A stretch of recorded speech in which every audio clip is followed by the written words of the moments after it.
Class 12 অর্থাৎ দ্বাদশ শ্রেণীর জন্য বাংলার অনলাইন ক্লাসে তোমাদের সকলকে স্বাগত। আজকের ক্লাসটি ক্লাস 12 এর প্রত্যেকটা ছাত্রছাত্রীর জন্য অত্যন্ত গুরুত্বপূর্ণ। আজকের ক্লাসটি একটু পৃথক। আজকের ক্লাসে তোমাদের আরেকটা যে বই দেওয়া হয়, অর্থাৎ ক্লাস 12 তোমাদের বাংলার দুটো টেক্সট বই দেওয়া হয়।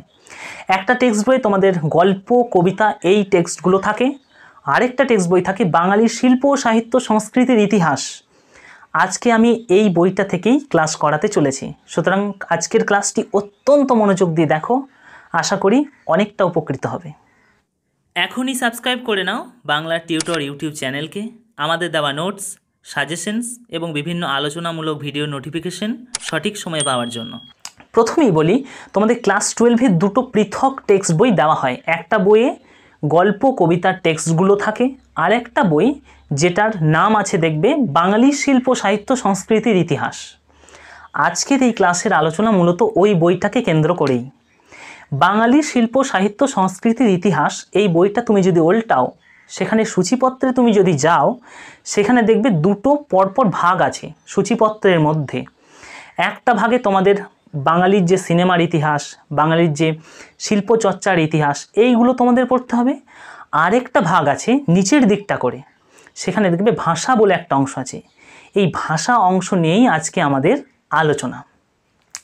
বাঙালির শিল্প, সাহিত্য, সংস্কৃতির ইতিহাস এই পৃথক টেক্সট বইটার মধ্যে যে ভাষা অংশ রয়েছে, সেই ভাষা অংশটা তোমরা দেখতে পাবে 5টা পার্টে ভাগ করা আছে, 5টা পর্বে ভাগ করা আছে। প্রথম পর্ব এই ভাষার মধ্যে দিয়েছে দেখবে ভাষা বিজ্ঞানের শাখা প্রশাখা, এই নিয়ে আলোচনা। দ্বিতীয়টা রয়েছে দেখবে ধ্বনিতত্ত্ব, তারপর একটা রূপতত্ত্ব, তারপর একটা শব্দার্থ তত্ত্ব এবং তারপর একটা বাক্যতত্ত্ব।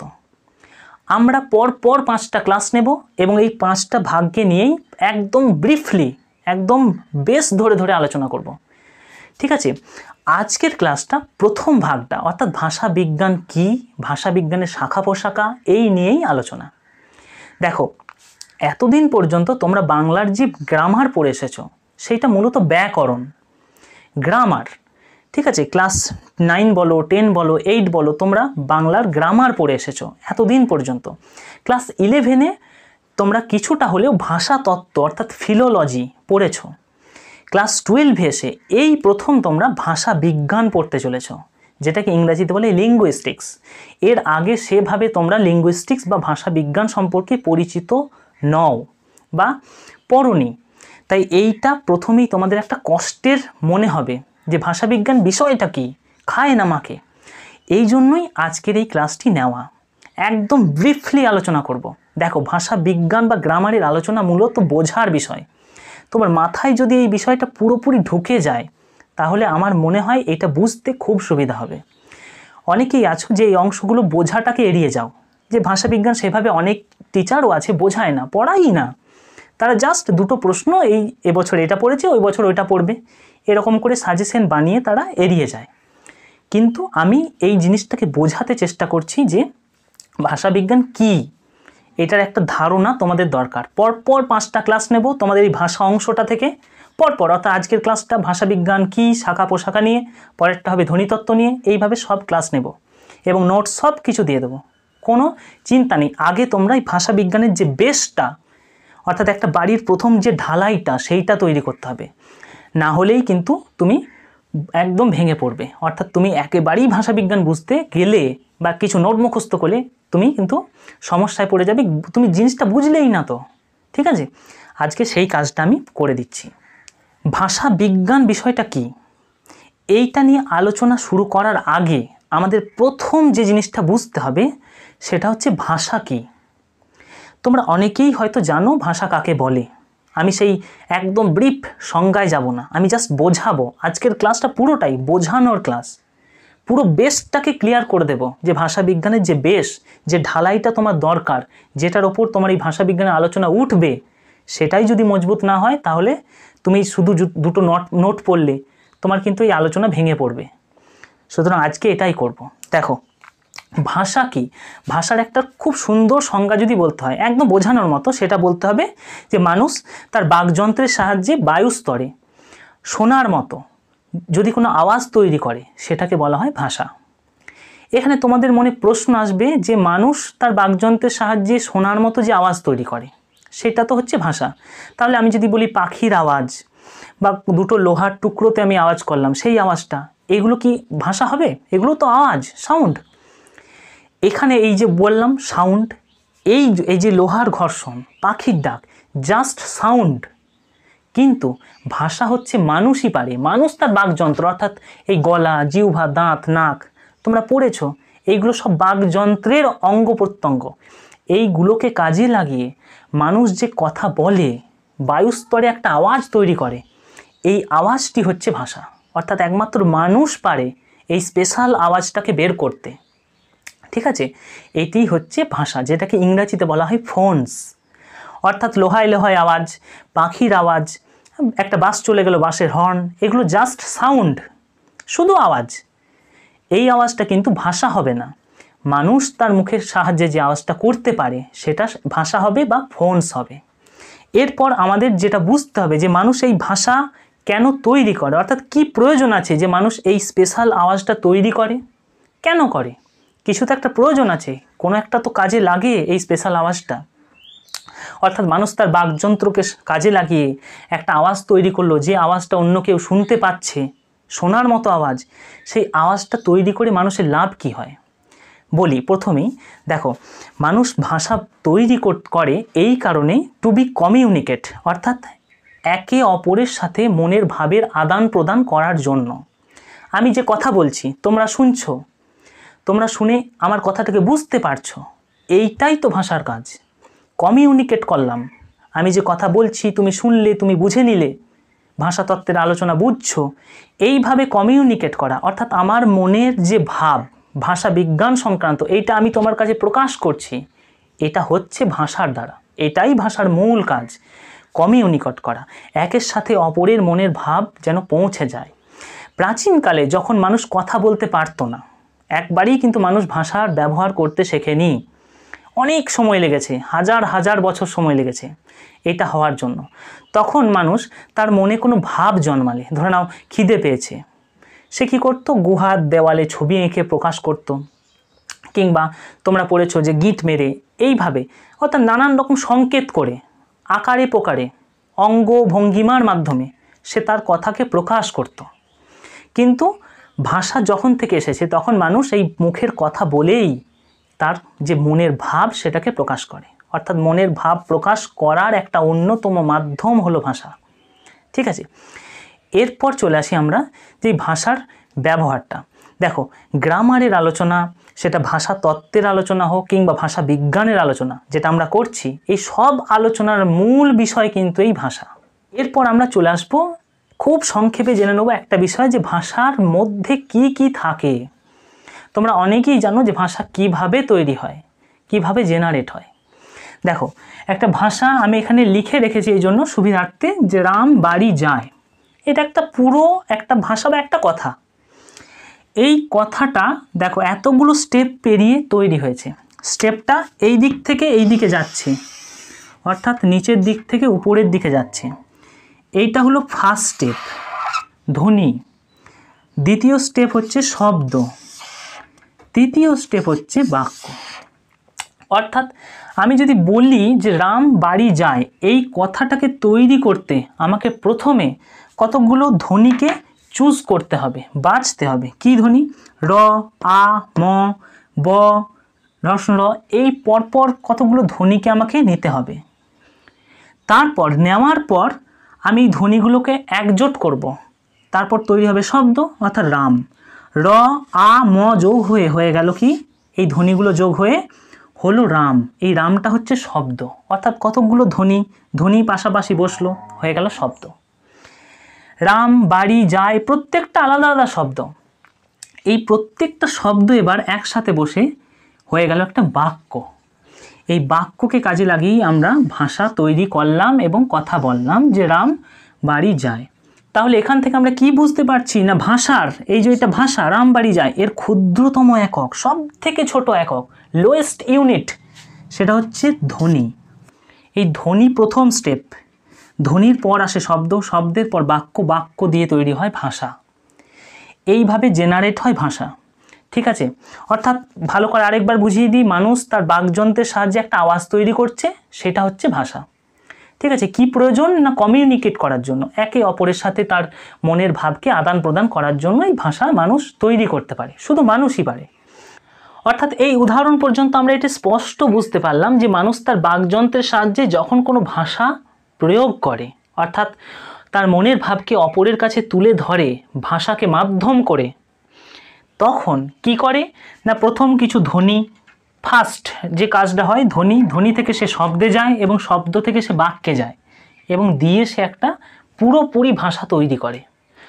অর্থাৎ এই উদাহরণ পর্যন্ত আমরা এটা স্পষ্ট বুঝলাম যে ভাষা কি না, ভাষা মানুষ তার বাকযন্ত্রের সাহায্যে এমন একটা আওয়াজ তৈরি করলো, সেই আওয়াজটা তৈরি করার পর সে তার মনের ভাবটা অপরের কাছে তুলে ধরলো। অর্থাৎ ভাষা হলো মানুষের মনের ভাব প্রকাশের জাস্ট একটা মাধ্যম।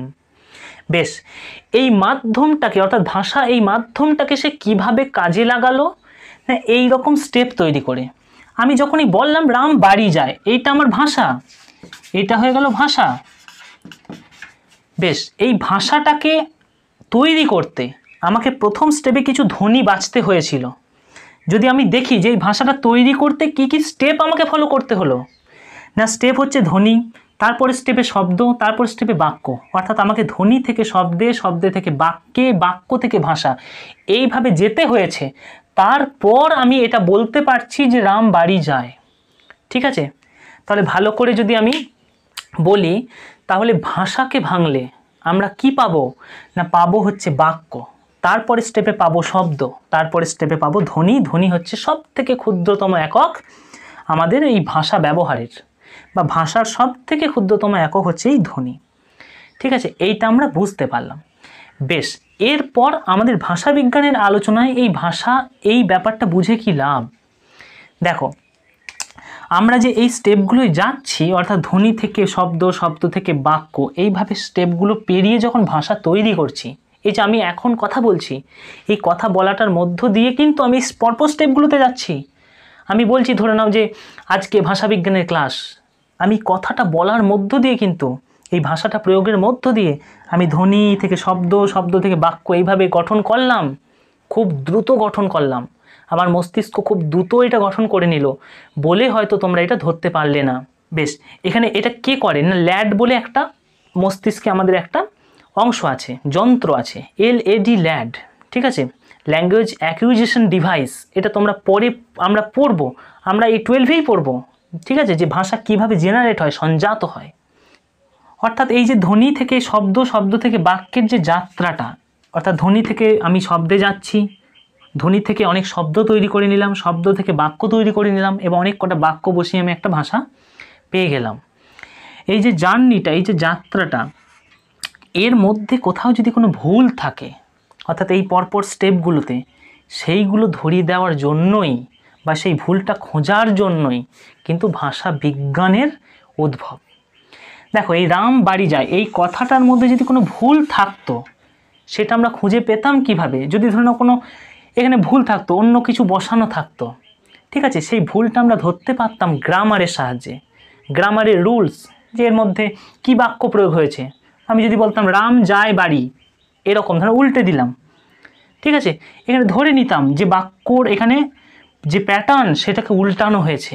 এটা আমি বুঝবো কী করে যে উল্টানো হয়েছে না, আমি গ্রামারকে সাহায্য নিয়ে বুঝতে পারবো, বাক্য তত্ত্বকে সাহায্য নিয়ে আমি বুঝে যাব যে বাক্যের প্যাটার্নকে এখানে উল্টানো হয়েছে, রাম যায় বাড়ি।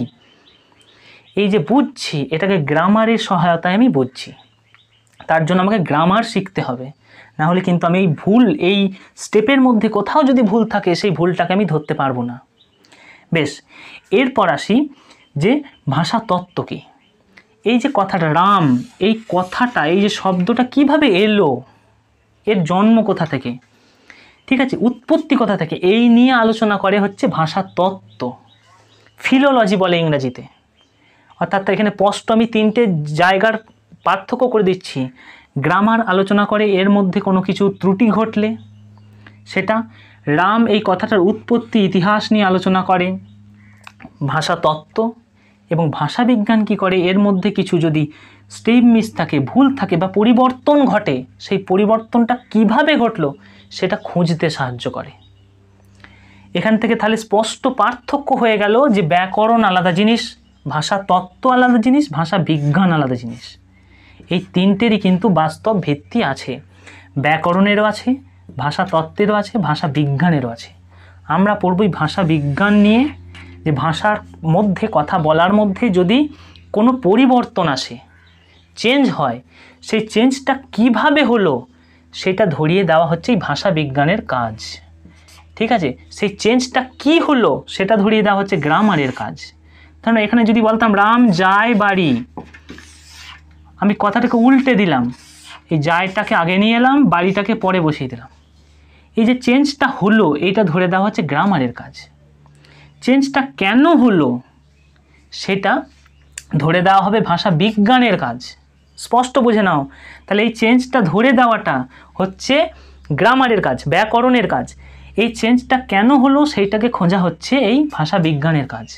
আর ভাষা তত্ত্বের কাজ সেটা হচ্ছে এই রাম যা বাড়ি যায়, এই প্রত্যেকটা শব্দের বা প্রত্যেকটা ভাষার উৎপত্তি, ইতিহাস এসব নিয়ে আলোচনা করা। ঠিক আছে, এরপর আমরা চলে যাচ্ছি এই ভাষা তত্ত্ব, ভাষা বিজ্ঞান এইগুলোর স্পষ্ট একটা ধারণা নেব।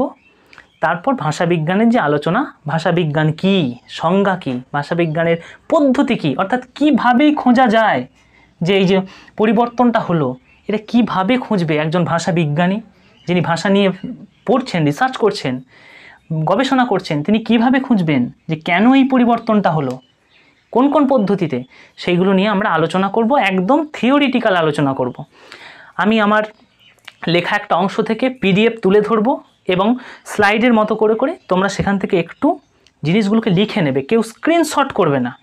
এর ফলে কি হয়, স্ক্রিনশটটাই তোমার কাছে থেকে যাবে। ঠিক আছে, ভাষা বিজ্ঞান আমি বললাম বোঝার জিনিস, বুঝতে হলে লিখে নিতে হবে, আর লিখে নিলে তুমি সেটা ভুলবে না কোনো দিন। ঠিক আছে, হৃদয়ে নাম লিখে নিলে সেই নাম ভোলা যায় না। ঠিক আছে, এইটা ওই হৃদয়ে নাম লিখতে হবে, একদম এই ভাষা বিজ্ঞানের তত্ত্ব একদম মন পর্যন্ত প্রবেশ করিয়ে নিতে হবে। এরপর আমরা চলে এসেছি থিওরিটিক্যাল আলোচনায়। আমি প্রথমেই বলে রাখছি, একটু খাতা পেন বের করে আমি যে থিওরির পার্টগুলো তোমাদের সামনে তুলে ধরছি সেই থিওরির আলোচনাগুলোকে একটু নোট ডাউন করে রেখে দাও, অনেক কাজে লাগবে। দেখো, প্রথমেই আমি আগেই বলছিলাম যে গ্রামার এবং ভাষাতত্ত্ব অর্থাৎ ব্যাকরণ, ভাষাতত্ত্ব এবং ভাষাবিজ্ঞান সম্পূর্ণ আলাদা জিনিস। এটা নিয়ে একটু আমাদের বুঝে নিতে হবে যে ভাষাশাস্ত্র, ভাষাশাস্ত্র কী। দেখো, প্রথমেই এটা আমি পড়ছি, মানুষ মাত্রেই তার মনের ভাবকে ভাষার মাধ্যমে প্রকাশ করে। ভাষা শুধু মানুষের মনের ভাব প্রকাশ করে তাই নয়, সেই ভাবকে অপরের হৃদয় বা মনে সঞ্চারিত করে। আমি বোর্ডে এই অংশটা বোঝালাম যে ভাষা কমিউনিকেট করতে অর্থাৎ মনের ভাবকে অপরের কাছে পৌঁছে দিতে একটা মাধ্যম হিসেবে কাজ করে। কিভাবে ভাষা একটি মনের ভাবকে অপরের হৃদয়ে সঞ্চারিত করে, অর্থাৎ ভাষার সাহায্যে মানুষের মনের ভাব কিভাবে অপর কোনো মানুষের কাছে পৌঁছায়, তার রীতিনীতি, প্রকৃতি, স্বরূপ প্রভৃতি নিয়ে চর্চা করাকে ভাষাশাস্ত্র বলে।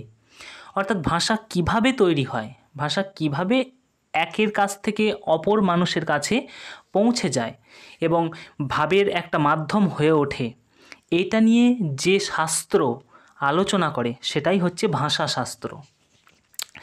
এতক্ষণ পর্যন্ত আমরা তাহলে জানলাম যে ভাষাশাস্ত্র কী, অর্থাৎ এক ধরনের আলোচনা বা পড়াশোনা যেটা ভাষাকে নিয়েই আলোচনা করে, যে ভাষা কিভাবে মানুষের মনের যে ভাব সেই ভাবের বাহন হয়ে ওঠে, ভাষা কিভাবে কোন বৈশিষ্ট্যকে কাজে লাগিয়ে এই ভাবকে আদান প্রদান করতে সাহায্য করে, এই নিয়ে যে আলোচনা বা পড়াশোনা সেটাকে বলা হচ্ছে ভাষাশাস্ত্র।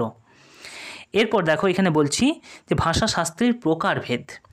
ভাষাশাস্ত্র ভাষা নিয়ে আলোচনা করার সময় যে কোনো ভাষার ক্ষেত্রে আলোচনার তিনটি প্রধান দিক পাওয়া যায়।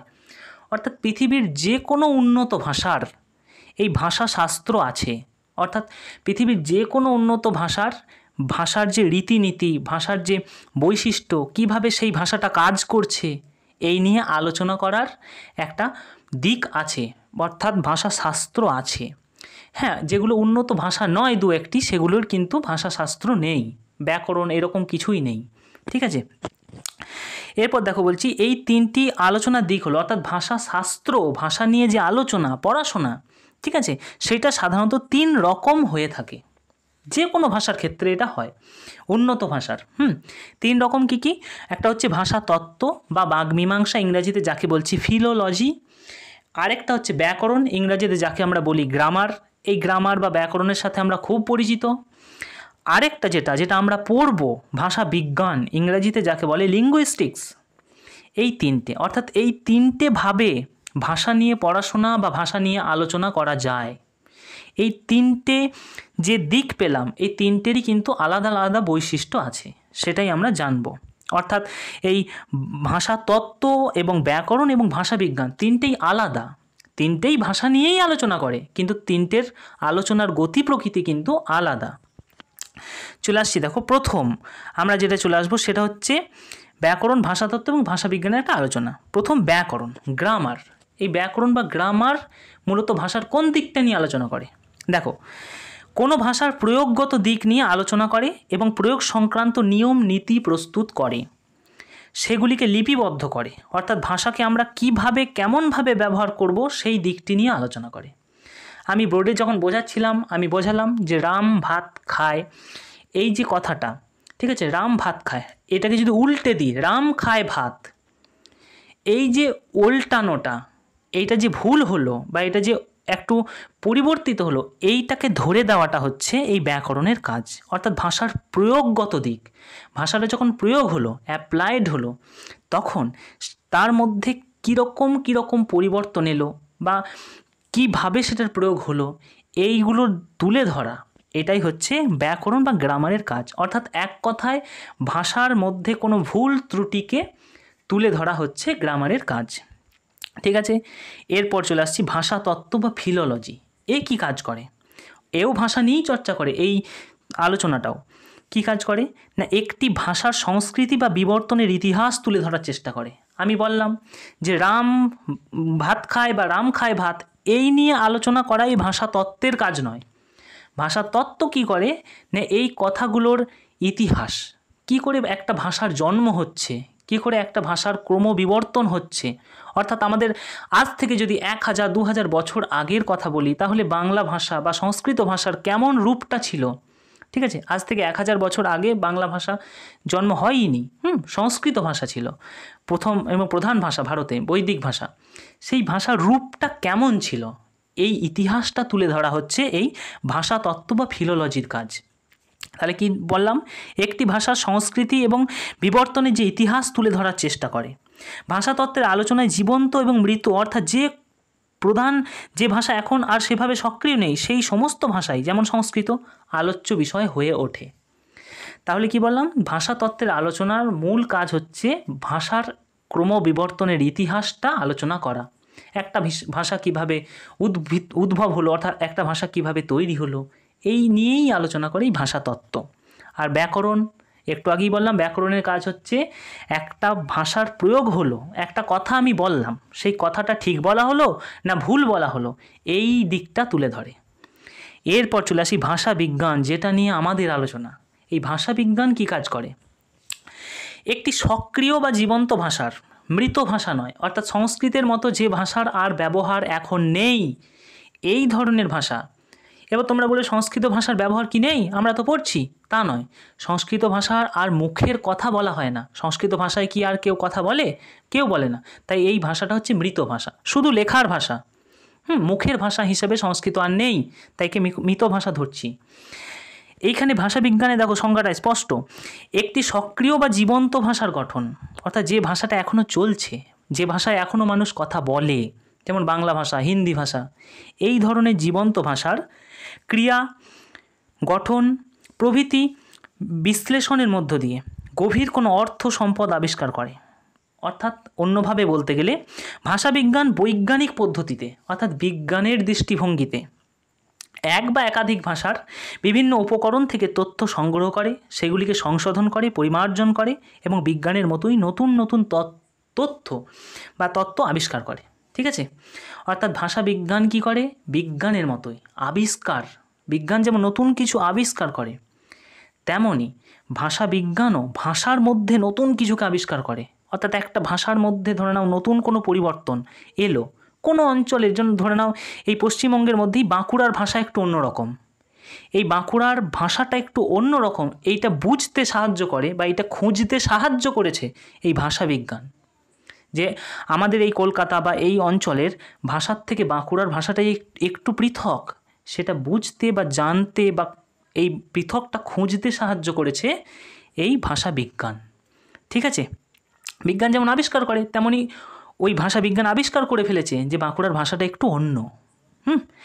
চলে আসি এরপর ভাষা বিজ্ঞানের কাজ এবং পদ্ধতি। আমরা জানতেই পারলাম যে বিজ্ঞানের মতোই ভাষা বিজ্ঞানও ভাষার মধ্যে নতুন নতুন তথ্য বা তত্ত্বকে আবিষ্কার করে। ঠিক আছে, ভাষা নিয়ে যারা রিসার্চ করছেন তাদেরকেই ভাষা বিজ্ঞানী বলে, তাদের কাজই হচ্ছে এটা।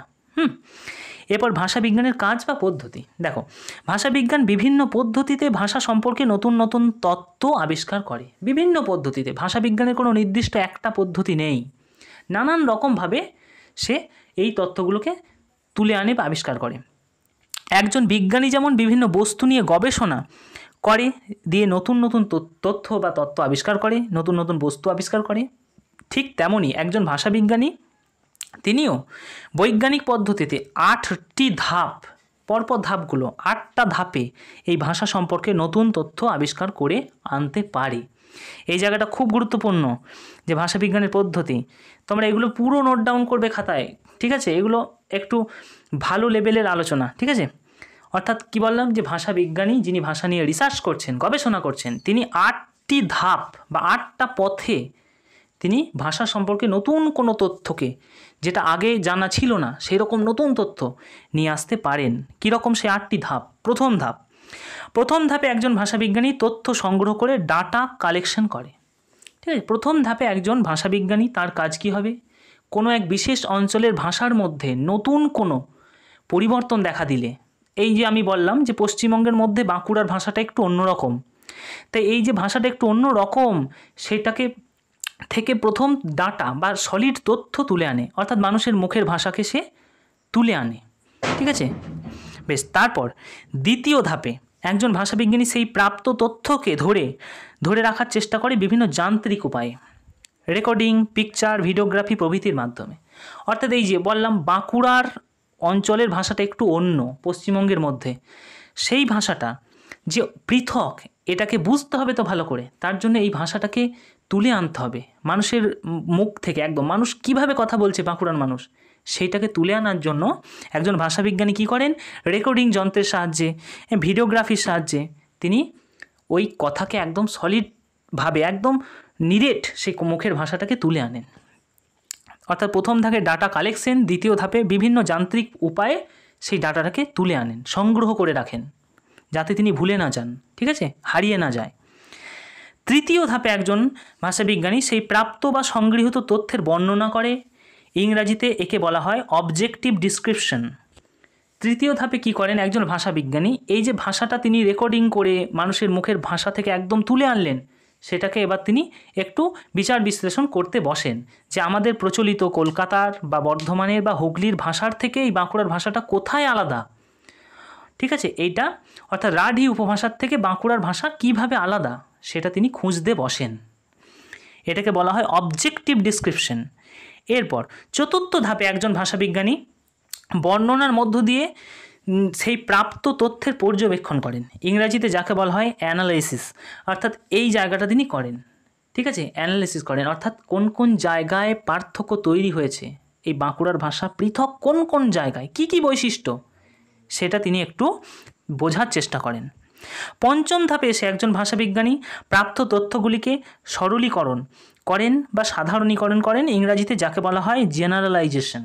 তিনি এই তথ্যগুলোকে সরল করে তোলেন, একদম গভীরে প্রবেশ করে ব্যাখ্যা করেন যে বাঁকুড়ার উপভাষা বা বাঁকুড়ার যে স্পেশাল ভাষা তৈরি হলো সেই ভাষার মধ্যে কি কি পরিবর্তন এসেছে তিনি খুঁজে পেয়ে গেলেন। ধরে নাও যে এই জায়গায় উচ্চারণটা এরকম হয়, তারা বটে বটে এরকম করে কথা বলে। ঠিক আছে, এই যে কথা বলার রীতিটা প্রথমেই বটে নিয়ে আসা, এইটাকে তাঁরা খুঁজে বের করেন, এটাকে বলা হয় সাধারণীকরণ বা সরলীকরণ।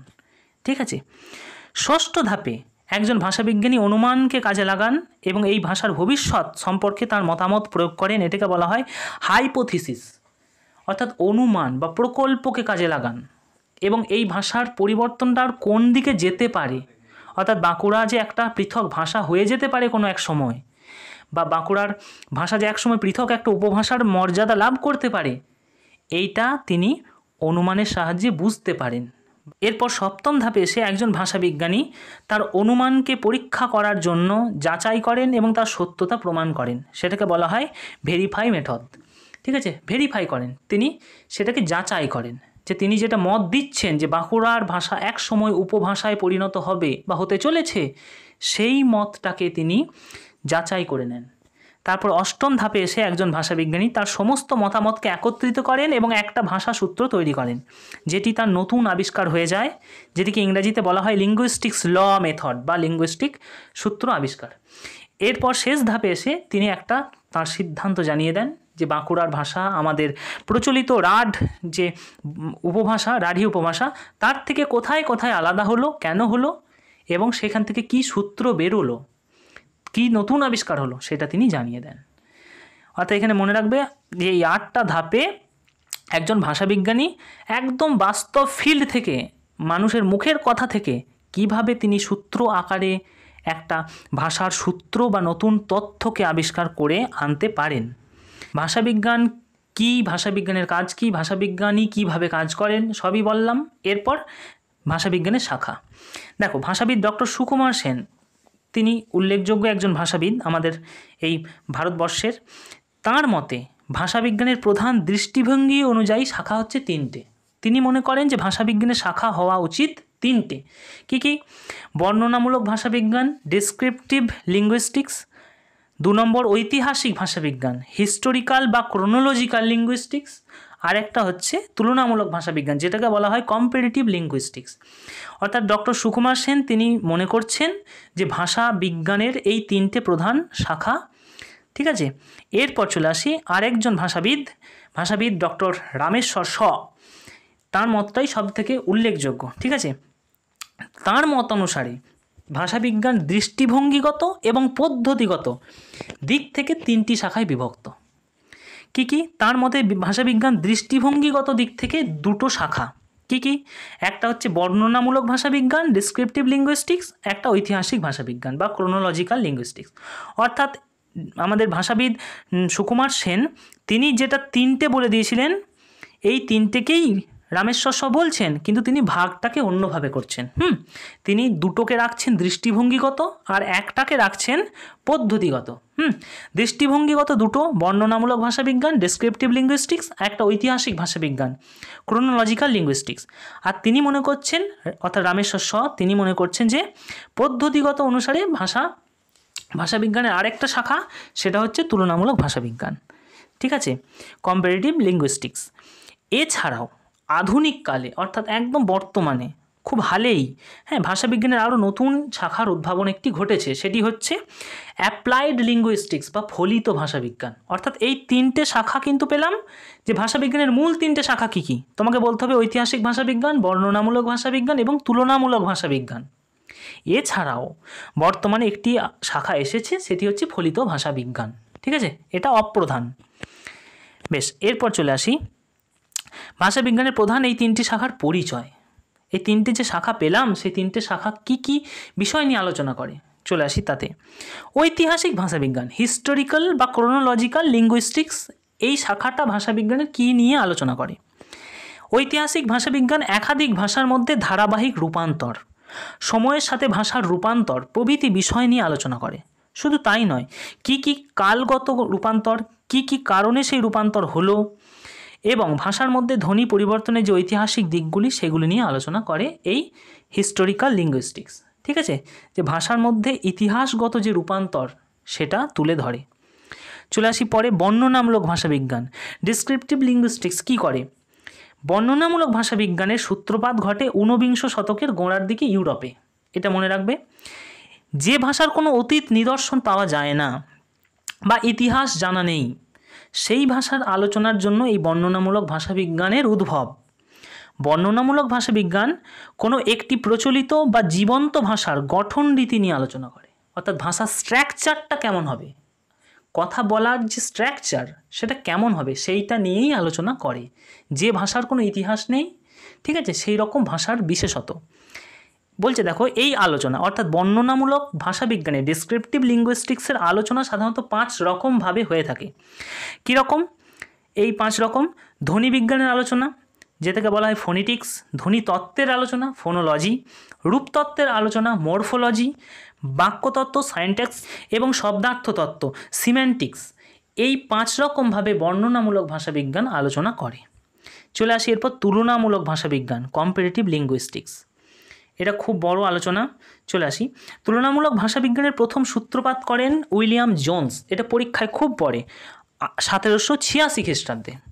জোন্স সংস্কৃত, গ্রিক, লাতিন, ফরাসি ভাষাগুলির মধ্যে ঐক্য সূত্র খুঁজে পান। অর্থাৎ এই সংস্কৃত, গ্রিক, লাতিন, ফরাসি এই ভাষাগুলোর মধ্যে কিছু কিছু বৈশিষ্ট্য একই রকম, সেইটা জোন্স প্রথম খুঁজে পান। পরবর্তীকালে এই মতবাদ নিয়ে আরও পরীক্ষা নিরীক্ষা হয়। এই মতবাদকে কাজে লাগিয়ে সংস্কৃত, গ্রিক, লাতিন ভাষাগুলির তুলনামূলক আলোচনা করে একটি মূল সূত্র খুঁজে পান। তা হলো ইন্দো ইউরোপীয় ভাষা থেকেই এই সমস্ত ভাষার জন্ম। অর্থাৎ এই যে ভাষাগুলো নাম করলেন যে জোন্স, সংস্কৃত, গ্রিক, লাতিন এই ভাষাগুলোর মধ্যে কিছু কিছু বৈশিষ্ট্য একই রকম, সেইটা থেকে জোন্স বুঝে গিয়েছিলেন যে এই ভাষাগুলো সবগুলোই ইন্দো ইউরোপীয় ভাষা থেকে জন্মেছে। তুলনামূলক ভাষাবিজ্ঞান মূলত সমগোত্রীয় একাধিক ভাষার মধ্যে তুলনামূলক আলোচনা করে, তাদের মধ্যেকার ঐক্যসূত্র খুঁজে বের করার চেষ্টা করে। এই কাজ করে তুলনামূলক ভাষাবিজ্ঞান। এগুলো তোমাদের পরীক্ষায় পড়ে, একদম বড় বড় করে পরীক্ষায় প্রশ্ন পড়ে যে তুলনামূলক ভাষাবিজ্ঞান নিয়ে আলোচনা করো, তখন এগুলো কাজে লাগবে খুব। পরে চলে আসছি এবার যে ফলিত ভাষাবিজ্ঞান, দ্য অ্যাপ্লাইড লিঙ্গুইস্টিক্স। এই অ্যাপ্লাইড লিঙ্গুইস্টিক্সের কাজ কি? অ্যাপ্লাই মানে বুঝতেই পারছো, যেটা ব্যবহারযোগ্য। ফলিত ভাষাবিজ্ঞান বাস্তব সমাজে ভাষার প্রয়োগ নিয়ে আলোচনা করে। অর্থাৎ আমি যে কথা বলছি, তুমি কথা বলছো, এইগুলো নিয়ে আলোচনা করাই ফলিত ভাষাবিজ্ঞানের কাজ। ফলিত ভাষাবিজ্ঞানের প্রধান আলোচ্য বিষয় হলো ভাষার সাথে সমাজের সম্পর্ক, ভাষার সাথে মনের সম্পর্ক, বিদ্যা চর্চার সাথে ভাষার পারস্পরিক সম্পর্ক, সমাজের বিভিন্ন ক্ষেত্রে ভাষার অবদান, এই সব নিয়ে আলোচনা করে ফলিত ভাষাবিজ্ঞান। অর্থাৎ সমাজ বদলে গেলে ভাষা বদলে যায়, মানুষের মনের চিন্তাভাবনা বদলে গেলেও ভাষা বদলে যায়, মানুষের শিক্ষা, রুচি, কালচার বদলে গেলে ভাষা বদলে যায়। এইগুলো নিয়েই আলোচনা করে এই ফলিত ভাষাবিজ্ঞান। হ্যাঁ, এটা হয় সাধারণত যে নিচু তলার যারা মানুষ, একটু পড়ালেখা জানে না, তাদের মুখের ভাষা একরকম হয়। যারা একটু শিক্ষিত, উচ্চ বৃত্তের বা একটু শহর টহরে বাস করে, তাদের মুখের ভাষা একরকম হয়। এটা নিয়েই আলোচনা করে এই ফলিত ভাষাবিজ্ঞান। চলে আসি, ফলিত ভাষাবিজ্ঞানের মূল 5 রকমের আলোচনার দিক পাওয়া যায়। ফলিত ভাষাবিজ্ঞান অ্যাপ্লাইড যে লিঙ্গুইস্টিক্স, সেটা 5 রকমভাবে আলোচনা হয়। কি? সমাজ ভাষাবিজ্ঞান, অর্থাৎ সমাজে ভাষা কিভাবে পরিবর্তিত হয় বা চর্চিত হয় সেটা নিয়ে, বা সমাজ কিভাবে ভাষাকে নিয়ন্ত্রণ করে, এইটা নিয়ে আলোচনা করে সমাজ ভাষাবিজ্ঞান, যেটা ফলিত ভাষাবিজ্ঞানের একটা শাখা।